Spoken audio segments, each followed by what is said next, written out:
এই ভিডিওতে আমাদের আলোচ্য বিষয় বোরের স্বীকার্য এবং বোর কর্তৃক প্রদত্ত পরমাণু মডেল। আমরা দেখেছিলাম আগে যে থমসনের পরমাণু মডেলে কিছু ত্রুটি ছিল। এটি পরমাণুর স্থায়িত্ব ব্যাখ্যা করতে পারছিল না, এটি রেখা বর্ণালী ব্যাখ্যা করতে পারছিল না।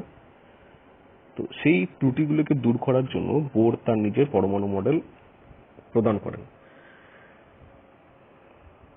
এই পরমাণু মডেলের যে স্বীকার্যগুলি হয় সেগুলো হচ্ছে এরকম।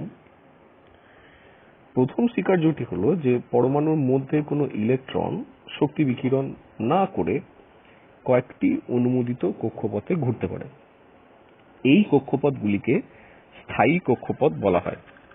অর্থাৎ ইলেকট্রন যখন কক্ষপথে ঘুরছে সেগুলি কোনো শক্তি বিকিরণ করছে না।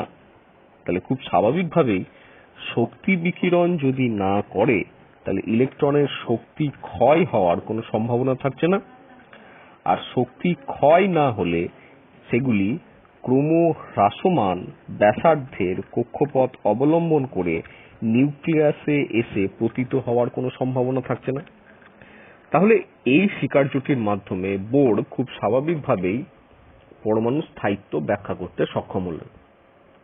এই ঘটনাটিকে আমি এই চিত্রটির মাধ্যমে দেখাচ্ছি যে পরমাণুর কেন্দ্রে অবস্থিত থাকে নিউক্লিয়াস এবং তার চারিদিকে বৃত্তাকার কক্ষপথগুলি অবস্থান করে।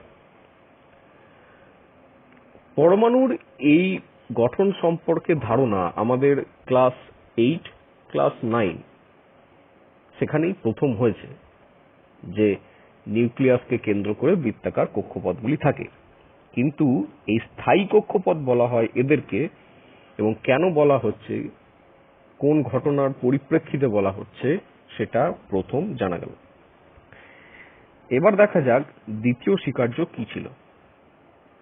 দ্বিতীয় স্বীকার্যতে বোর বললেন যে ইলেকট্রন নিউক্লিয়াসের চারিদিকে শুধুমাত্র সেই কক্ষপথে আবর্তন করে যে কক্ষপথে ইলেকট্রনের কৌণিক ভরবেগ h/2π এই ধ্রুবক রাশিটার সরল গুণিতক হবে।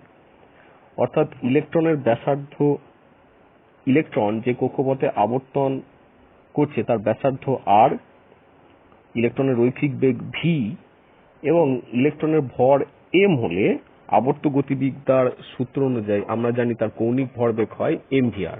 তাহলে এই mvrটা কার সঙ্গে সমান হবে? h/2π এর সঙ্গে, h/2π এর সরল গুণিতকের সঙ্গে সমান হবে। তাই আমরা লিখছি mvr = nh/2π, যেখানে n হচ্ছে 1, 2, 3 এই ধরনের পূর্ণ সংখ্যা। তাহলে খুব স্বাভাবিকভাবেই বোঝানো যাচ্ছে যে mvr = nh/2π। এটা এই কথাকে নির্দেশ করছে যে কৌণিক ভরবেগ হচ্ছে h/2π এর সরল গুণিতক। এখন n এই রাশিটিকে বলা হচ্ছে মুখ্য কোয়ান্টাম সংখ্যা বা প্রিন্সিপাল কোয়ান্টাম নাম্বার, এবং h হলো প্ল্যাঙ্কের ধ্রুবক। এই যে সমীকরণটা আমরা পেয়েছি mvr = nh/2π, একটি কক্ষপথে ইলেকট্রনের আবর্তনের সময় আমরা যদি ডি ব্রগলির হাইপোথিসিসকে প্রয়োগ করি তাহলেই এই সমীকরণটা পাওয়া যায়। বোর ডি ব্রগলি সমীকরণের থেকেই এই কোয়ান্টাম শর্তটি এনেছিলেন। তৃতীয় স্বীকার্যে যাওয়ার আগে বলে রাখি, এই তৃতীয় স্বীকার্য থেকেই আমরা ওই যে আগে দেখেছিলাম যে পরমাণুর বর্ণালী হচ্ছে রেখা বর্ণালী। এই তৃতীয় স্বীকার্যের ধারণা থেকে আমরা কিন্তু রেখা বর্ণালীর ধারণা পাবো যখন আমরা বিস্তৃত আলোচনায় যাব। তাহলে এখানে বলা হচ্ছে একটি ইলেকট্রন একটি স্থির কক্ষপথ থেকে অপর একটি স্থির কক্ষপথে সংক্রমিত হতে পারে। অর্থাৎ ইলেকট্রন এক কক্ষপথ থেকে অন্য কক্ষপথে যেতে পারে। আরো সহজ ভাষায় বললে, ইলেকট্রন যখন ভেতরের কক্ষপথগুলি থাকে, অর্থাৎ নিম্নতম কক্ষপথগুলি থেকে, ভেতরের কক্ষপথগুলি থেকে বাইরের কক্ষপথে সংক্রামিত হতে পারে, বা এমন ঘটনাও ঘটতে পারে বাইরের কক্ষপথ থেকে ভেতরের কক্ষপথে সংক্রামিত হতে পারে। এই সংক্রমণের সময় নিঃসৃত বা শোষিত বিকিরণের কম্পাঙ্ক নিউ হলে e - e' সমান হচ্ছে এইচ নিউ, যেখানে ই সমান হচ্ছে প্রাথমিক কক্ষপথে ইলেকট্রনের শক্তি এবং ই প্রাইম হচ্ছে অন্তিম কক্ষপথে ইলেকট্রনের শক্তি, এবং ই মাইনাস ই প্রাইম হলো স্থির কক্ষপথ দুটিতে ইলেকট্রনের শক্তির পার্থক্য। তার এইটাকে সহজ ভাষায় বললে যেটা বলা যায়, ইলেকট্রন সাপোজ কোনো নিম্ন কক্ষপথে ছিল, তাকে কোনো উচ্চতর কক্ষপথে যেতে হচ্ছে। তাহলে উচ্চতর কক্ষপথে যেতে হলে তাকে শক্তি শোষণ করতে হবে। নিম্ন শক্তি স্তর থেকে যদি উচ্চ শক্তি স্তরে যেতে হয় তাহলে তাকে শক্তি শোষণ করে যেতে হবে। তাহলে ওই কি পরিমাণ শক্তি শোষণ করলে ইলেকট্রন নিম্ন শক্তি স্তর থেকে উচ্চ শক্তি স্তরে যাবে? না, ওই কক্ষপথ দুটোর মধ্যে যে শক্তির পার্থক্য, সেই পরিমাণ শক্তি শোষণ করলেই ইলেকট্রন নিম্ন শক্তি স্তর থেকে উচ্চ শক্তি স্তরে যাবে। এই ঘটনাটাকে আমি পরের চিত্রের মাধ্যমে বুঝিয়েছি। প্রথম চিত্রে আমি দেখাচ্ছি শক্তি শোষণের ঘটনাকে, অর্থাৎ ইলেকট্রন 1 নম্বর কক্ষপথ থেকে 3 নম্বর কক্ষপথে যাচ্ছে, অর্থাৎ ইলেকট্রন নিম্ন শক্তি স্তর থেকে উচ্চতর শক্তি স্তরে যাচ্ছে।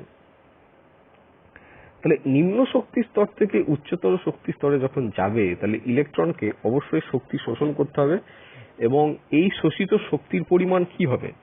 এই শোষিত শক্তির পরিমাণ হবে ওই শক্তি স্তর দুটির মধ্যেকার শক্তি পার্থক্যের সঙ্গে সমান, তবেই না এক কক্ষপথ থেকে আরেক কক্ষপথে যেতে পারবে। কম হলে তো আর যেতে পারবে না, যদি কম শক্তি এসে পড়ে।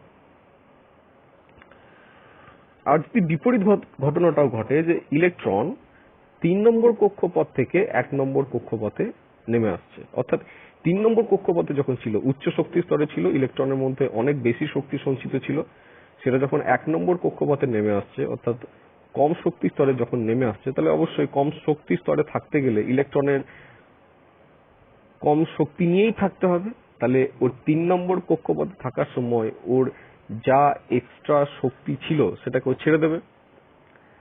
তাহলে যখন 3 নম্বর কক্ষপথ থেকে 1 নম্বর কক্ষপথে নেমে আসছে, তখন ইলেকট্রন ওই দুই কক্ষপথের যা শক্তির পার্থক্য, সেই পরিমাণ শক্তিকে ও ছেড়ে দিচ্ছে। তখন আমরা একটা বাইরে বর্ণালী দেখতে পাবো যখন শক্তিও ছেড়ে দেবে। আবার বলছি, যখন নিম্ন শক্তি স্তর থেকে উচ্চ শক্তি স্তরে যাবে তখন শক্তি শোষণ করতে হবে। কি পরিমাণ শক্তি শোষণ করতে হবে? ওই শক্তি স্তর দুটির মধ্যে শক্তির যে পার্থক্য ছিল সেই পরিমাণ শক্তি শোষণ করতে হবে। আমি একটা এক্সাম্পল দিয়ে বলি, যখন আমি সংখ্যার খাতিরে বলি, আমি যদি ধরি যে 1 নম্বর কক্ষপথের শক্তি হচ্ছে 2 ইভি ইলেকট্রন ভোল্ট, এবং উঁচু যে শক্তি স্তরটা রয়েছে অর্থাৎ 3 নম্বর যে শক্তি স্তরটা রয়েছে তার শক্তি হচ্ছে 5 ইলেকট্রন ভোল্ট, তাহলে এদের মধ্যেকার শক্তির পার্থক্য হচ্ছে কত? 5 মাইনাস 2 মানে হচ্ছে 3 ইলেকট্রন ভোল্ট। তাহলে যখন ইলেকট্রন প্রথম কক্ষপথে আছে তার শক্তি 2 ইলেকট্রন ভোল্ট, তাহলে 5-এ তাকে যদি যেতে হয় তাহলে ওই 3 ইলেকট্রন ভোল্ট শক্তি তাকে শোষণ করতে হবে, তবেই সে 5 ইলেকট্রন ভোল্টের যে শক্তি নিয়ে যে কক্ষপথটা রয়েছে সেখানে সে যেতে পারবে। ঠিক একই রকম ভাবে যদি আমি বিপরীত উদাহরণে আসি, 3 নম্বর কক্ষপথে যখন ইলেকট্রন রয়েছে তার শক্তি যদি 5 ইলেকট্রন ভোল্ট হয়, আর 1 নম্বর কক্ষপথে ইলেকট্রনের শক্তি যদি 2 ইলেকট্রন ভোল্ট হয়, তাহলে 3 নম্বর কক্ষপথ থেকে যখন 1 নম্বর কক্ষপথে নেমে আসবে, তাহলে 5 থেকে শক্তি 2 এককে যখন নেমে আসতে হবে, তখন তাহলে অবশ্যই তাকে 3 একক শক্তি ছেড়ে দিতে হবে। সেই জন্যে ইলেকট্রন যখন উচ্চ শক্তি স্তরে যায় সে শক্তি শোষণ করে বাইরে থেকে, এবং যখন উচ্চ শক্তি স্তর থেকে নিম্ন শক্তি স্তরে নেমে আসে তখন সে শক্তি বিকিরণ করে। তাহলে এই হচ্ছে তৃতীয় স্বীকার্যের তাৎপর্য। তাহলে বোরের স্বীকার্যগুলো হলো এইরকম, এবং আমাদের পরবর্তী আলোচনা হবে যে বোরের স্বীকার্যগুলিকে ব্যবহার করে হাইড্রোজেন পরমাণুর প্রথম কক্ষপথের ব্যাসার্ধের রাশিমালা এবং সেই ব্যাসার্ধের মান নির্ণয় করা।